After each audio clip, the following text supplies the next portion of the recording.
When we think about Alexander the Great, we usually picture a warrior king who conquered the known world before turning 30 years old. We see him riding into battle on his legendary horse Bucephalus, leading his armies across 3 continents and building an empire that stretched from Greece to India. But there are stories about Alexander that history books rarely tell us, moments that reveal who he really was beneath the golden armor and the crown.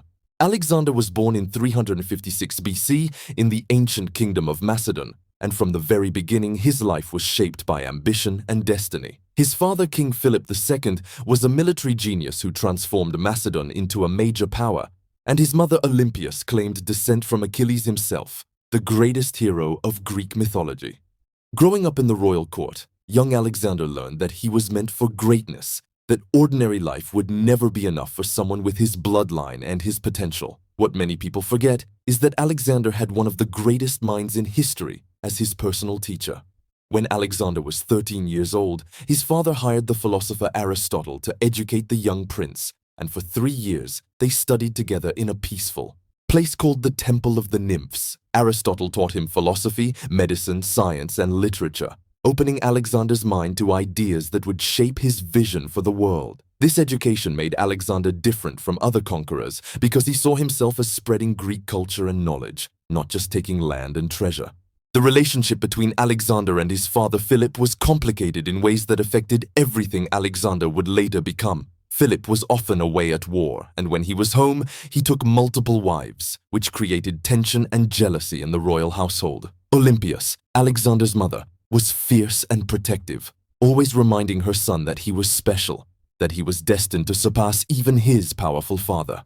When Alexander was just 16, Philip left him in charge of Macedon while he went to war, trusting his young son to rule the kingdom in his absence. During that time, a tribe called the Maidi rebelled against Macedonian rule, and Alexander did something that showed the world who he was. He gathered an army, crushed the rebellion, drove the Maidi from their territory, and founded a new city there, naming it Alexandropolis after himself.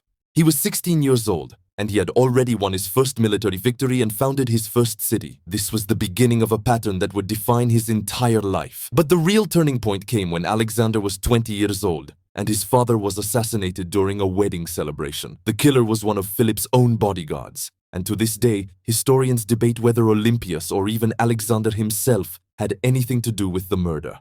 What we know for certain is that Alexander moved quickly to secure his throne, eliminating rivals and potential threats with a decisiveness that shocked even his supporters. Within weeks, the young king had consolidated power and convinced the army to follow him. Many kingdoms that Philip had conquered thought this was their chance to break free because Alexander was young and untested. They were wrong, and they learned this lesson in the harshest way possible. Alexander marched south into Greece, and when the city of Thebes rebelled against him, he destroyed it completely, selling the survivors into slavery and leaving the city as a warning to anyone else who might question his authority. Only the temples and the house of the poet Pindar were left standing because Alexander loved Greek culture and poetry.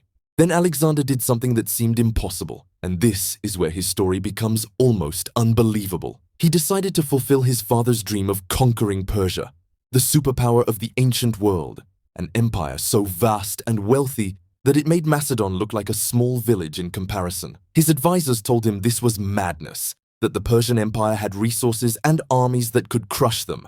But Alexander believed in destiny and in his own abilities. In 334 BC, he crossed into Asia with an army of about 35,000 men to fight an empire of millions. The first major battle happened at the Granicus River, where Persian forces were waiting to stop the invasion before it could begin. Alexander did something that would become his trademark throughout all his campaigns. He led from the front, charging into the enemy himself rather than commanding from a safe distance like most kings. His helmet was split by an enemy sword, and he was almost killed, but his bodyguard Clitus saved his life at the last second. The Macedonians won the battle, and Alexander continued deeper into Persian territory. What happened next at the city of Gordium reveals something important about how Alexander thought and how he wanted others to see him. There was an ancient legend about a complex knot tied by an ancient king named Gordius, and the prophecy said that whoever untied this knot would rule all of Asia. Many people had tried and failed to untangle this impossibly complicated knot, spending hours studying it and working on the ropes. Alexander looked at the Gordian knot, drew his sword, and cut it in half with one stroke, declaring that it made no difference how the knot was untied. This story tells us that Alexander believed rules and conventions did not apply to him, that he could find solutions other people never considered, and that boldness and action were better than careful planning and tradition. Whether the story is completely true or not matters less than what it reveals about Alexander's character and how he wanted to be remembered. Alexander's empire immediately fell apart because he left no clear heir and no system to hold his conquests together. His generals fought each other for decades, dividing the empire into smaller kingdoms that would shape the history of the Mediterranean and Middle East for centuries. But Alexander's real legacy was cultural, not political, because he spread Greek language and culture across the known world, creating a cosmopolitan civilization that blended Greek, Persian, Egyptian, and Indian influence. The conclusion we can draw from Alexander's life is that he was both extraordinary and deeply flawed. A military genius who never lost a battle, but also a man who could not control his own ambitions and emotions. We remember him as great because of what he achieved at such a young age, because of his courage and vision and the way he changed the world forever. But we should also remember the price that was paid for his glory, both by those he conquered and by Alexander himself, who died young and never found the peace or satisfaction he was searching for throughout his extraordinary life.